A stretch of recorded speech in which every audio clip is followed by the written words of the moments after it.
Today on CityCast Chicago, what is the future of the city's largest homeless encampment? Why are two of the city's biggest unions at odds? And will a new housing complex on the far south side finally break ground? We're answering these questions and more with our guest today, Chalk Beat Chicago, Samantha Smiley, and Block Club Chicago's Manny Ramos. It's Friday, December 6th. I'm Jacoby Cochran, and this is what Chicago's talking about.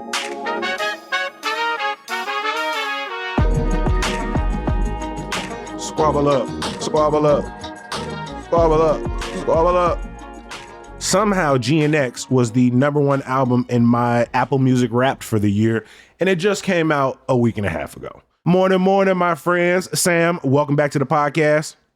Thank you, and good morning to you as well. Always good to have you in the building, Sammy. And Manny, welcome back to CityCast Chicago, my friend. Hey, great to be here. Thanks for having me. And my top of my list was Schoolboy Q, so fellow Kendrick Orbiter. Sam, have you looked at your Apple Music, your Spotify, whatever you listen for music? What was your top album or artist this year? Actually, y'all, I don't use Spotify or Apple Music. I am very stingy when it comes to the subscriptions that I have. So I thought you was going to admit you was a Pandora person still. I am a Pandora person. It ain't nothing wrong with that. Y'all not going to clown me. Before we jump into the conversations looking back on this week's big headlines, earlier this week we had our friend Louisa Chu, the Chicago Tribune's food critic, in the building, and I asked her what was maybe the most memorable thing she ate this year. Doesn't necessarily have to be the best or your favorite, but just the thing when you think about that dish that maybe is at the top of mind. What was that for you? Sammy, I'm gonna start with you. Okay, so during Thanksgiving weekend, I went to go see Wicked and with my boyfriend. And then right after that, we went to the Dearborn restaurant that's in the Loop. That's right next to Block 37, where we went to go see Wicked, and they had this dish called Amish chicken with some vegetables, and I was like, wow, y'all really did this. The gravy or with the chicken, I don't know, maybe they used another fancy word, but to me it was gravy, and with the chicken, and they had a really good mix of vegetables, carrots and snow peas, and I think it was oyster mushrooms because they were a little bit more meaty. I was like, oh, this is good. And then my boyfriend on the other side had a burger and fries, which is his usual. But I took a couple of his fries and put a little bit of the gravy on. And I'm just going to say, voila, it was fantastic. They did that. Chef kiss. I have had the chicken. I have had the burger as well as the fries. I feel like I always go to the Dearborn if I'm seeing something that the Goodman. And so you definitely hit it on the nail with that Amish chicken. It's fire. Manny, what about you? What's that meal or that dish that comes to mind? Oh, man. So my sister this Thanksgiving unveiled a new mac and cheese dish.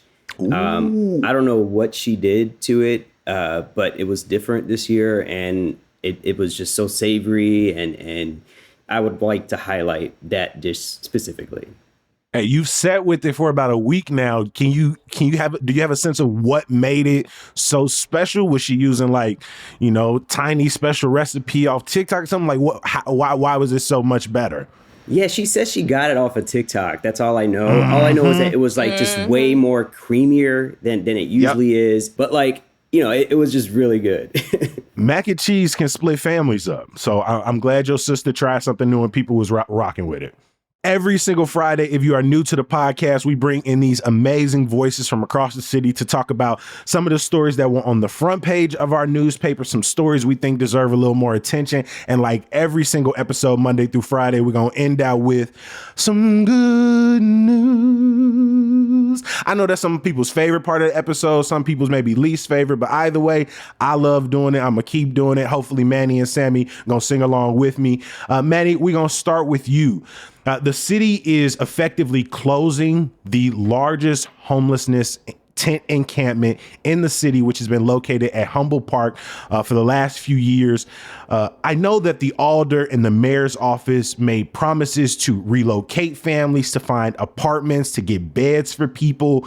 But as it gets colder in the city, more enforcement notifications are going up in the park that say, hey, basically after today, you can't use this park unlawfully after it closes throughout the night.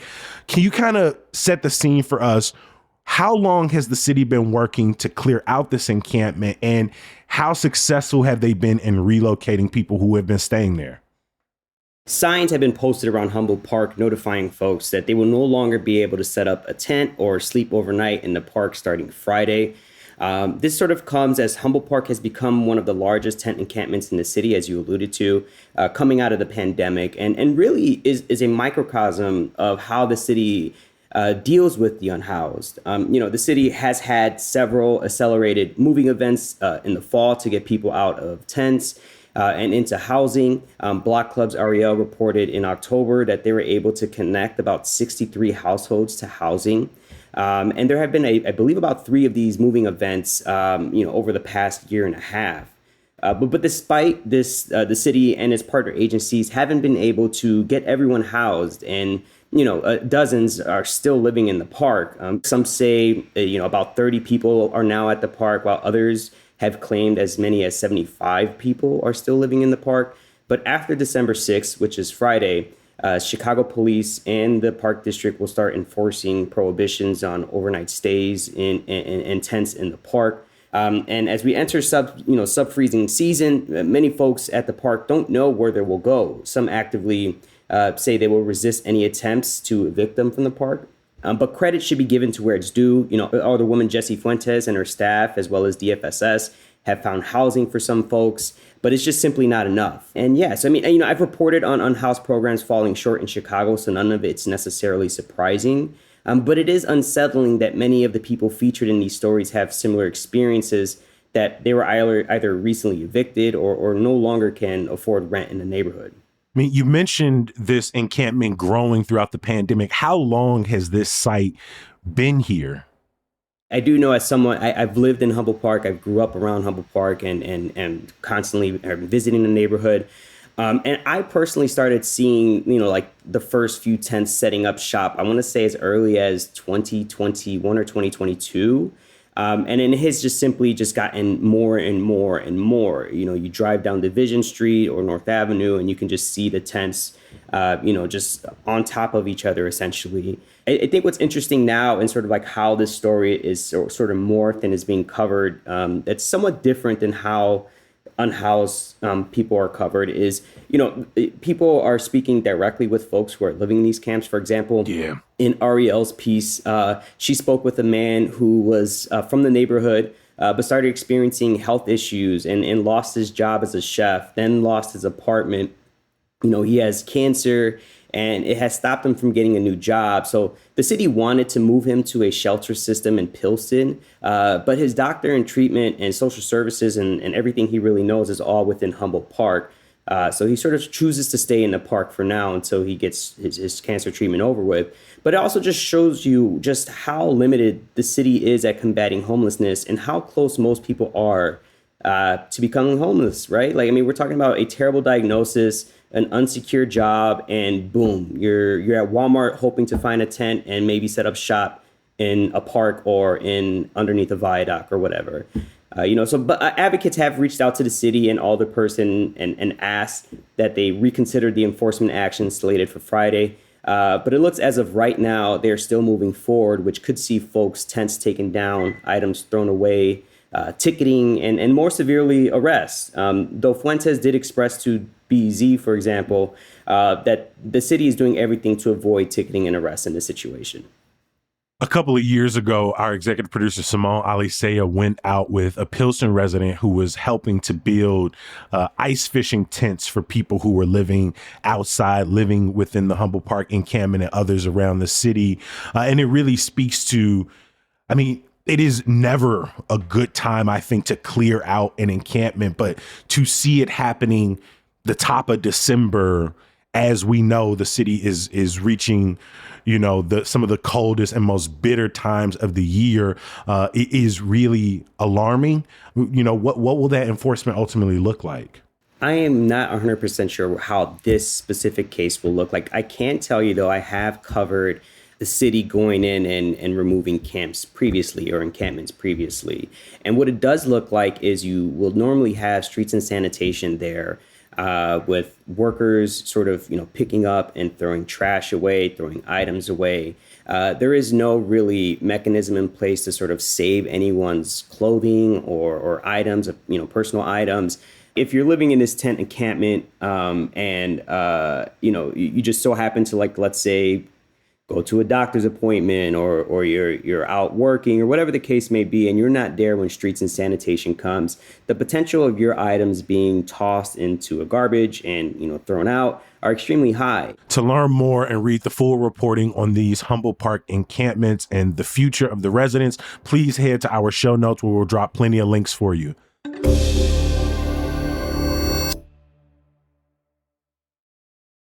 Sammy, I want to bring you in here. I mean, you cover Chicago and Illinois' education beat for a living, and I feel for you because it feels like this year, between the election, ongoing drama between CPS, CTU, the mayor's office, there has been a lot to talk about. And just the past couple of weeks, we saw a large group of city principals and administrators calling on the Board of Ed to make no leadership changes.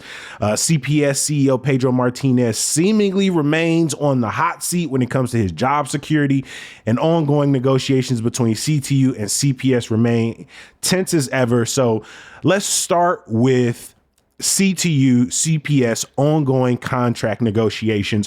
Where are we and what are the latest updates? So right now, when it comes to CPS and CTU contract negotiations, the union recently just put out a couple of days ago, like basically a pathway to streamline the process. And they have pared down some of their proposals with the hopes that they can move things along faster. They're trying to get this contract signed, sealed, and delivered quickly. Quickly as in before holiday break, before they return to school. From what the reporting has said from some people, it's before the 21-member board is in play in January. Yeah. Got it. Now, again, when it comes to union contracts, just because you have a deadline in your mind, that don't mean it might happen. So, again, that's why we are watching this over time, because this could be a longer fight. It feels like this, the last couple of weeks, another actor has got involved or brought into the conversation, particularly SEIU, one of the other influential unions in our region. What's going on there? SEIU Local 73 represents about 11,000 workers who are support staff, custodians, special education classroom assistants, bus aides, and so many other support jobs at schools. And usually they are some of the lowest paid workers in a school building. What's some of the tension between SEIU Local 73 and CTU? And remember, they were allies, and in 2019 they went on strike at the same time, and they were always in the front lines together. I do remember that red and purple C for a while. But this time, SEIU Local 73 is like, y'all need to step back. Y'all are starting to put out proposals that would infringe on the work of some of the people that we cover. And the beef is really between CTU covered teacher assistants and SEIU Local 73's special education classroom assistants. Because one of the proposals that CTU has is that teacher assistants would be included in a student with disabilities individualized education program. And SEIU Local 73 is like, wait a minute, we have special education classroom assistants. And we fought hard for them to be at the table when it comes to those meetings and to have trainings and to have all this stuff. And now you're just bringing in another group of people into the mix who really don't have that same training. I know it's very technical, but it's up in arms, and it really impacts a student with disabilities school day. So.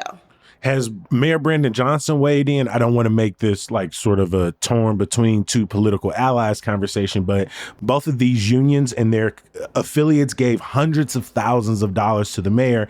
And it's always been painted as if, he is, working locked in step with CTU. But now as they are seemingly up against SEIU Local 73. Has he weighed in on this back and forth?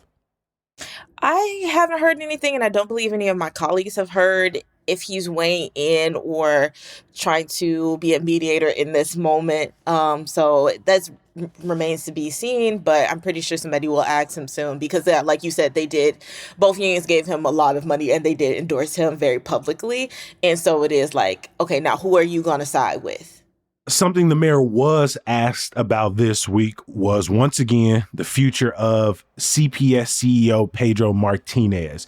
The story has always been painted as Mayor Brandon Johnson went to CPS CEO and asked him to resign. At least that's what the CEO and a ton of sources claim. Mayor Brandon Johnson says that's not exactly what happened. However, as we get closer to a 21-member school board, his job is still like constantly in the news. Did we learn anything this week or last week? Yeah, the recent news reported by the Chicago Tribune and WBZ/Chicago Sun-Times is that a law firm connected with the Chicago Board of Education recently called up the CEO and was like, yeah, we got a buyout for you. You want to take it? That's what we heard.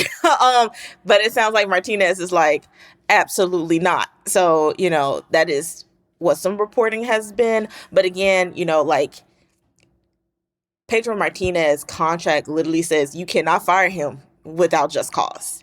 And it would be a really huge fight to just oust him. It's like the mayor can't just say you're fired. Even if you did fire him, what stability will Chicago schools have or lose because of that, right? Because he is the person running the school district, and how fast can y'all actually hire somebody on? Right? Do you have somebody in mind to take his spot immediately? It's a great point. I mean, we've already seen, when we just think about the Board of Education over the last couple of years, we've seen two or three different versions of a school board. Then we have an elected one coming in. We've got ongoing negotiations between our very powerful teachers union and Chicago Public Schools. Is this the time? I mean, it's constantly been the question, is this the time to be getting rid of the leader of Chicago Public Schools? And you'll have some who will say, well, there's never a good time. And, he isn't working in the interest of the mayor's agenda. And so, yes, now is a good time. And then others will say, no, in the middle of the school year, in the middle of negotiations, as we are in the middle of trying to close a budget crisis, thinking about how much money the district needs to stay balanced moving forward, we have a bigger fish to fry right now. And so it has been a very tense and very confusing back and forth over the last few weeks. And I don't think anyone has a better sense of like what next week or next month brings for the CEO. Yeah, and that is also all the other things, right? The Chicago Public Schools is also negotiating with the principals union at the same time. Like you said, there is a budget crisis. We don't even know what the state education budget is going to be like we won't know until probably like May or June, because they ain't never on time with a budget. So we don't know what's gonna happen with any of that, but we do know a lot is going on. And also sometimes I do feel like we're not talking about what's going on in classrooms right now because of all this high level stuff that's happening. That's I'm pretty sure causing some anxieties for families and students at this moment, and educators and people who work in school buildings, right? Because, again, whenever there's a budget crisis, people are worried about their jobs. I went to Chicago Public Schools. I remember having all of my teachers who taught me my freshman year of high school being fired as I entered my sophomore year, and it made me feel like so disconnected from the school at that point. So I know what that's like. Hey, Sam, I appreciate you bringing it back to the classroom, back to young people who will ultimately feel the impact of a lot of these higher level decisions. As always, if you want to learn more, read more thoroughly on this reporting, you already know to head to our show notes. Every single week on this podcast, we want to make sure we are not only focusing on the biggest stories happening in the city, but stories that in many ways impact neighborhoods and local communities most directly. And Manny, I want to start with you. There's been a housing development that has seemingly not been able to get off the ground in the Morgan Park neighborhood for what feels like years and years now. What are the latest updates?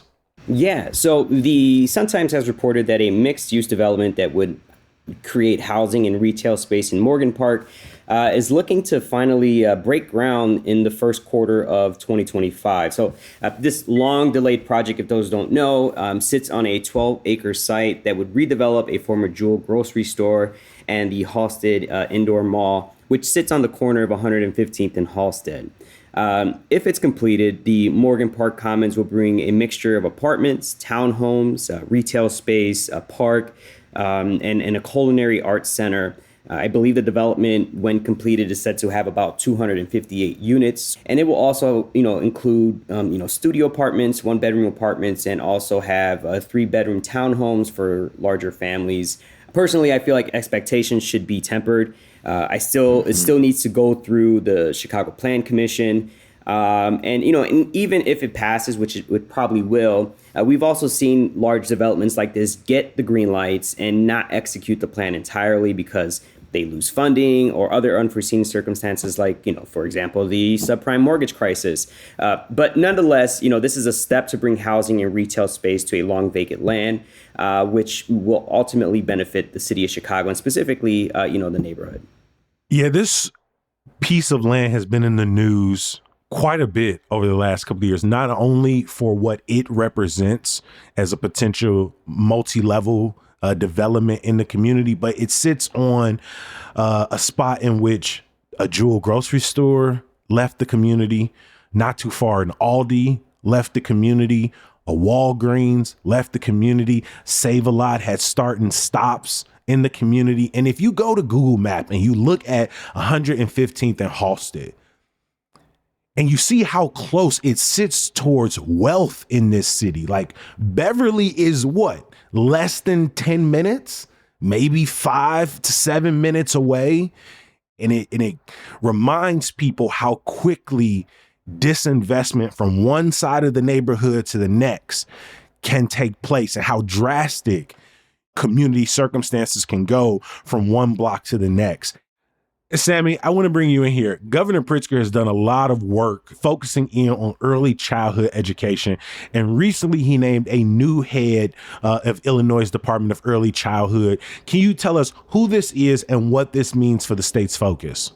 The governor announced that Teresa Ramos would be the head, or I think her official title is technically the secretary of the newly created Illinois Department of Early Childhood.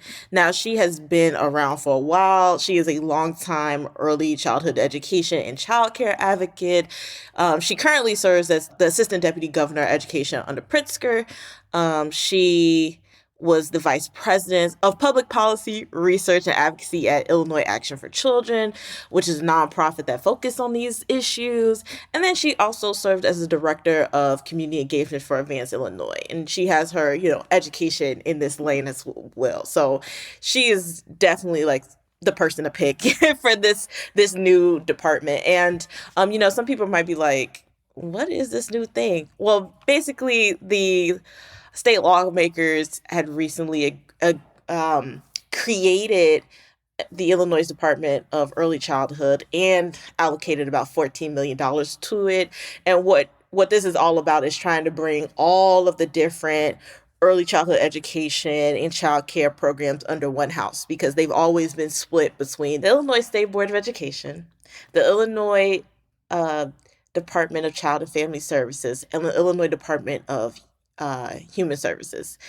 They all have like different monies that's involved. They all had these different programs, but it was very confusing for families and childcare providers on who to go to when they want to get a certain service or when they need to get paid for certain things. So hopefully just having all that housed under one department will kind of alleviate some of this confusion for families and those who are workers in this space.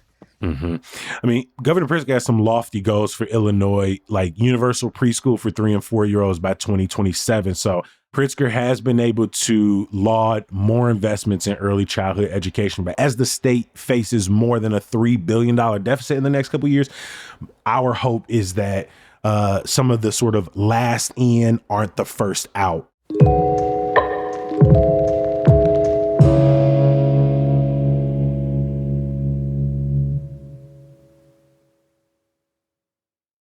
Every single episode of CityCast Chicago ends the exact same way.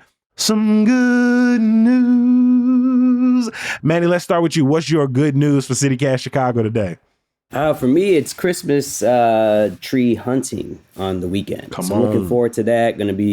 I'm a person who likes getting real trees. I got kids now, so taking them to pick out a tree for the month of December and early January is always fun. And looking forward to that. You know what kind of tree you're looking for? Our Hey Chicago newsletter editor, Sydney Madden, put together a little write-up back in November about 5 type of Christmas trees you can get in Chicagoland. You got like the Fraser fir, which they call the Cadillac of Christmas trees. You got the Douglas fir, which is more affordable, a kid-friendly tree. You got the Colorado blue spruce, which would be twinning with the city's official Christmas tree, which they got out in Logan Square this year. What you looking for? You know what kind of tree you look for? Or you just looking for something healthy? Something healthy. I usually get the Douglas fir, but I may be Okay. in the market for the Cadillac of trees. Now that you mentioned it, You might be trying to move up to the Fraser fir. got to move up a little bit. Manny, once you finally found that new tree, please send us a picture. We love to see what you went with. Yeah, absolutely, will do. Wait, they got different type of trees? I love this whole time you just been thinking, hold on. Wait, yeah, when you start naming them, I'm like, wait, they got different kind of trees? I thought everybody just went and got like the fake plastic tree from like the department store. I think I am going to get a Christmas tree this year, and I'm probably going to get a fake tree. I ain't even finna lie to you. I'm probably going to get a fake tree. Over to you, Sammy. What is your good news for us today? Oh, well, my friends and I are going to the One of a Kind holiday show that's happening at the Mart over the weekend, and I am so happy because that is when like they fill up like one whole floor at the Mart, and they just have all these different vendors that work in like jewelry and art and clothes and candles. Last time I got like a candle shaped like a reindeer, and I was like, oh my god, this is nice. This is nice. So I'm so excited about that. You say it's going to be at Merchandise Mart? Yeah, it's going to be a Merchandise Mart.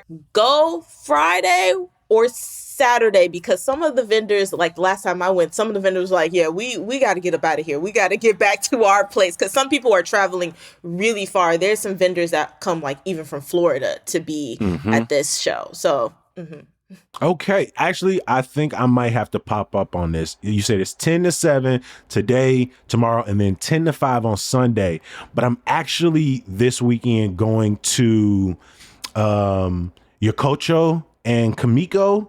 Yokocho is a omakase sushi restaurant, hand rolls in the West Loop. Kamiko has been named one of the best bars in the country. It's a Japanese bar, and it's not too far from Merchandise Mart. I'm gonna round us out today for our good news, and we're gonna go back to Morgan Park, where you can shop, stroll, and sip your way down the Holiday Roll all day on Saturday, December 7th. You can enjoy a bunch of things happening along a stretch of Western from 99th to 115th. They're going to have a holiday road trolley, a whole bunch of activities for kids. They got some after hour funds for adults, specialty drinks and cocktails, music and performances. So shout out to the Western Holiday Road and Morgan Park this weekend. We got links to all of these things in our show notes. Everything from One of a Kind show, some of the best Christmas trees you can get in the Chicagoland area and the Holiday Road, plus all of the articles we talked about today. I got to give a huge thank you to our guest today from Chalk Beach, Chicago, Sammy Smiley. Sammy, always a great time. thanks for allowing me to come on. And Block Club Chicago's investigative reporter, Manny Ramos. Manny, I appreciate you being here on the week after the Bears got rid of Eberflus. It's a joyous day, and it's always great to be here, too, with you and Sammy. Before we get out of here, please join me in thanking all of the people who make CityCast Chicago and Hey Chicago possible. That includes our executive producer, Simone Alisea, our producer, Michelle Navarro, our Hey Chicago newsletter editor, Sydney Madden. Our roving newsletter editor this week was Natalie Rivera. The music we all love is from Sam Thousand, All the Kimonos, and Mark Greenberg from the Mayfair Workshop. Hey, I got a heads up for you. Next week, we are launching our end of the year membership campaign. If you sitting there thinking, Kobe, didn't we just do this? Yeah, okay, we did. But hey, you don't know how many people reached out to me and said they wasn't able to get a tote bag the last one, so we gonna run it back. Remember, membership is essential to our future here at CityCast Chicago. You'll hear about it all next week, but you can become a member at any time at membership.citycast.fm. And yes, as I alluded to earlier, there will be more tote bags. So come on, sign up now. One last ask. Remember, vote CityCast Chicago as best podcast and Hey Chicago as best newsletter and Chicago Readers Best of 2024 under the City Life category. You can check the link in the show notes. And as always, we appreciate you for getting down with us. If you enjoy the show, I got 3 favors for you. 1, do the things I just asked for you to do.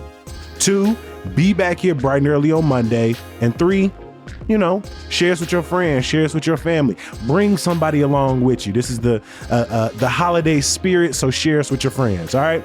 We're going to be back on Monday. We'll talk to you then. Peace. Check the program too, so because like I said, it's a big show, so if you just like, okay, I know I want to check out a few things, like just go check out those things. No, your dog was like, yes, bring me too. You ain't going, baby. You ain't going. So I mean, I could probably sneak her in. She's 6 pounds, so. Bro, she's 6 pounds too loud. Stop playing.